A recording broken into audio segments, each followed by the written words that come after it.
আসসালামু আলাইকুম everyone, welcome to my channel. তো আশা করি আপনারা ভালোই আছেন। আমরা আলহামদুলিল্লাহ ভালো আছি। আল্লাহর কাছে শুকরিয়া আদায় করে নিচ্ছি, আবারও আপনাদের সামনে একটি ব্লগ নিয়ে হাজির হতে পেরেছি। আজকে বিশেষ কিছু টিপস নিয়ে আপনাদের সামনে হাজির হয়েছি। তো ভিডিওটি ধৈর্য সহকারে দেখবেন এবং একটি লাইক দিয়ে ভিডিওটি কন্টিনিউ করবেন। আর যারা নতুন আমার চ্যানেলে, আমার ভিডিওটি ভালো লাগলে প্লিজ একটি সাবস্ক্রাইব করে আমার চ্যানেলের সাথে থেকে যেতে পারেন। বর্তমানে ঘরে ঘরে জ্বর, তবে আতঙ্কিত হওয়ার কিছু নেই। কিছু ঘরোয়া সহজ পদ্ধতি মেনে চললেই জ্বর থেকে দ্রুত মুক্তি পাওয়া যায়। তো সেই টিপসগুলো নিয়ে আপনাদের সামনে আজকে হাজির হয়েছি। তো বন্ধুরা, সাথে থাকুন। আমার পরিবারেও প্রত্যেকটি সদস্যর এক এক করে জ্বর হয়েছে। তো আমি এভাবেই ট্রিটমেন্ট নিয়েছি। আলহামদুলিল্লাহ আমরা এখন সুস্থ হয়ে গেছি সবাই। তো আমার এই ছেলেটাও আলহামদুলিল্লাহ সুস্থ হয়ে গেছে, মোটামুটি জ্বর অনেকটাই কমে গেছে। তো সাথে থাকুন, সেই টিপসগুলো একবার দেখে নিন। নাম্বার 1, হালকা কুসুম গরম পানির সেক।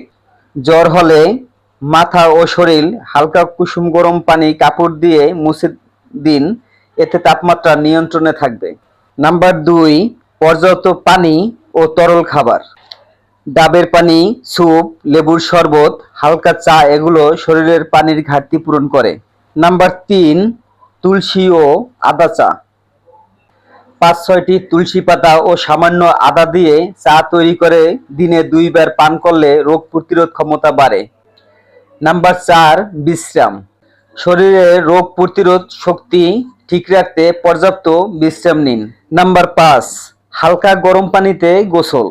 শরীরের তাপমাত্রা বেশি হলে হালকা গরম পানিতে গোসল করালে শরীর ঠান্ডা রাখতে সাহায্য করে।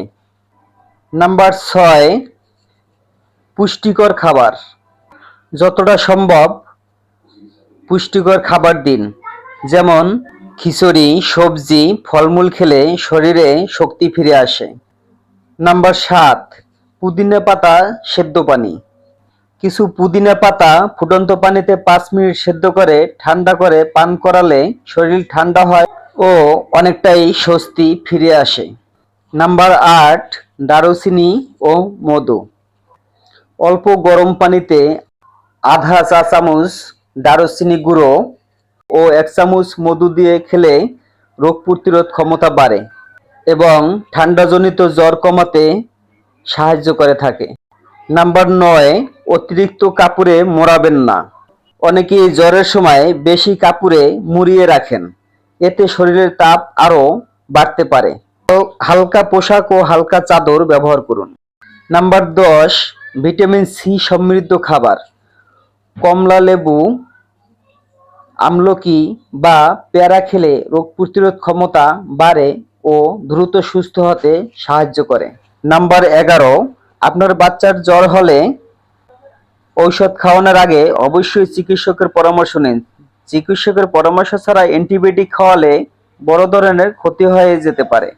নাম্বার 12, লবণ পানি দিয়ে গার্গল। যদি জ্বরের সাথে গলা ব্যথা থাকে তাহলে কুসুম গরম পানিতে লবণ মিশিয়ে দিনে 2 থেকে 3 বার গার্গল করলে আরাম পাওয়া যায়। নাম্বার 13, জ্বর 3 দিনের বেশি থাকলে বা শ্বাসকষ্ট, রক্তচাপ কমে যাওয়া ইত্যাদি লক্ষণ দেখা দিলে দ্রুত দক্ষ চিকিৎসকের পরামর্শ নিতে হবে। তো মনে রাখবেন বন্ধুরা, কোনো ঔষধ ডক্টরের পরামর্শ ছাড়া সেবন করা ভালো নয়। এতে করে তাৎক্ষণিক উপকারের চেয়ে ভবিষ্যৎ আপনার শরীরের বড় ধরনের ক্ষতি হয়ে যেতে পারে। তাই যে কোনো অসুখ বিসুখে ডক্টরের পরামর্শ নিয়ে যে কোনো ঔষধ সেবন করা উত্তম।